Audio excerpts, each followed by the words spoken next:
même plus qu'un coup de gueule, c'est une interpellation profonde, n'est-ce pas? C'est la situation d'un grand Africain qui est menacé dans sa vie, menacé dans ses propriétés en Europe. Il s'agit de M. Aouré Awo Koutouan, il s'appelle Aouré Salomon, mais Aouré, Agbassi Aouré Awo Koutouan. Il est l'arrière-petit-fils du chef de guerre de la tribu Bidjan. Ngoli Yaboudjo Akandjo, chef du village Bidjan Lokodjo.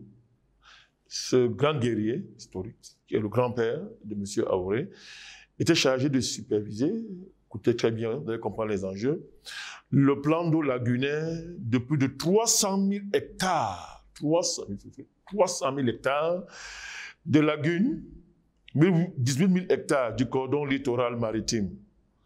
Il était du cordon littoral maritime d'Abidjan, de la lagune Ébrié, vous savez la lagune Ébrié.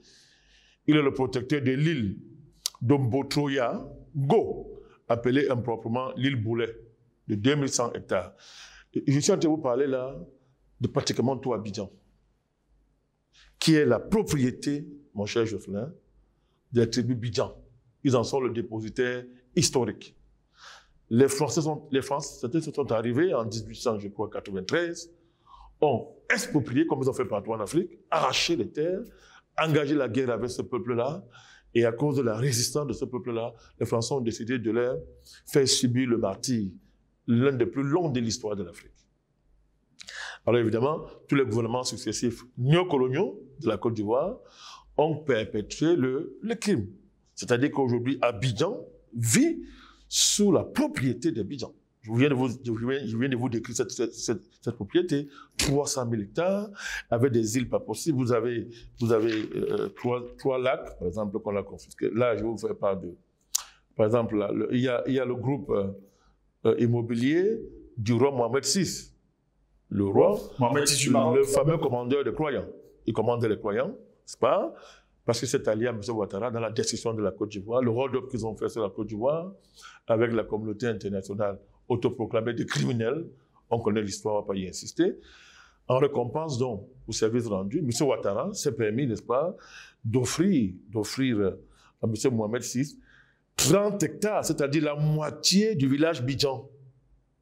C'est bien, la moitié du village Bidjan, il a offert 30 hectares pour y construire 7500 logements spéculatifs, pour faire plaisir à M. le roi d'Abidjan. Alors, donc vous voyez très bien les enjeux. Alors, cette expropriation, n'est-ce pas, de la quasi-totalité du patrimoine lagunaire, trois lacs, et donc Bacré, Labion, n'est-ce pas, et l'Allier, à Vridi, c'est-à-dire à Abidjan.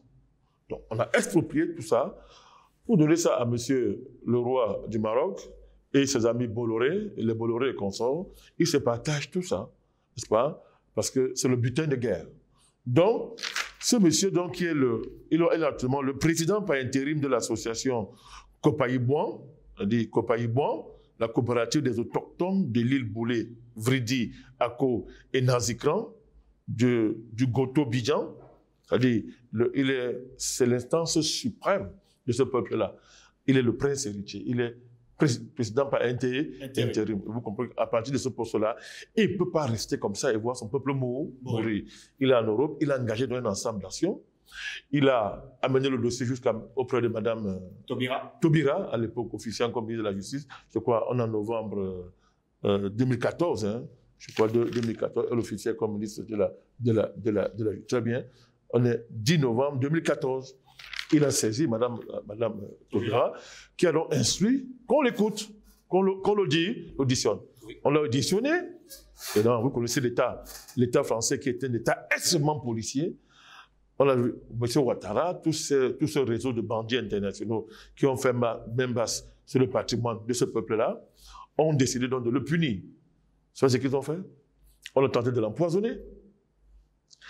On a changé les serrures de sa maison à son insu, on entre à l'intérieur, on fouille les documents pour chercher des documents compromettants à son dessus.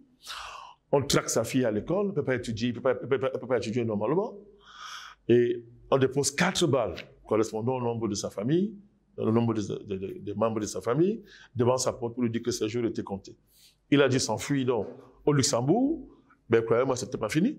Monsieur Bolloré, à travers la banque dont il est actionnaire majoritaire, je crois que cette banque-là s'appelle la banque Crédit Mutuel, oui, de Longwy-Bas. Là, on est en France. Monsieur Bolloré a fait du faux. Tout ça, il y a les preuves. Hein. Nous avons toutes les preuves. Monsieur Bolloré va faire du faux avec la complicité du parquet de Meurthe et Moselle à Nancy, en demandant au juge du tribunal de grande instance de briller, de condamner la famille Aouré et de faire saisir sa maison, sa propriété privée, et d'expulser toute sa famille. À l'époque, il était 7 membres, toute sa famille. C'est comme ça qu'il a dû fuir, n'est-ce pas, au Luxembourg. Mais M. Bolloré ne s'est pas arrêté là. On a saisi sa maison. On est en France, c'est un pays démocratique. Hein. Saisi sa maison. M. Bolloré et compagnie ont vendu sa maison à 86 000 €. Mais il ne s'est pas arrêté là. Comme le gars a réussi à trouver un emploi au Luxembourg, c'est ce que fait M. Bolloré et M. Ouattara. Ils organisent jusqu'à aller traquer l'entreprise où il travaille, demandant qu'on saisisse son salaire pour qu'il rembourse à M. Bolloré sur une base purement, c'est-à-dire magique, sur une base imaginaire, soit 16 000 € à M. Bolloré. Gauss, il est question de faire mourir cet homme, de détruire sa famille, de le faire exploser. Pourquoi? Parce qu'il défend les droits de son peuple. Les droits historiques reconnus et incontestables. La tribu Bidjan, c'est la tribu autochtone de la ville d'Abidjan. Abidjan vient de Bidjan. Le plat national de la Côte d'Ivoire, comment on appelle encore ça, ce plat-là? La tchéké est le plat traditionnel des Bidjan. Tout le monde connaît cette histoire en Côte d'Ivoire, tout le monde. Il y a un complot en Côte d'Ivoire consistant en ce que chacun vienne à Abidjan se partager le patrimoine, n'est-ce pas, du peuple Bidjan, en détruisant ce peuple-là. Vous avez là l'un des clés de la compréhension de la géoethnie et de la géopolitique ivoirienne. Alors nous on parle de ça pourquoi? C'est parce que nous accordons une attention particulière au Bidjan. D'ailleurs, il mérite.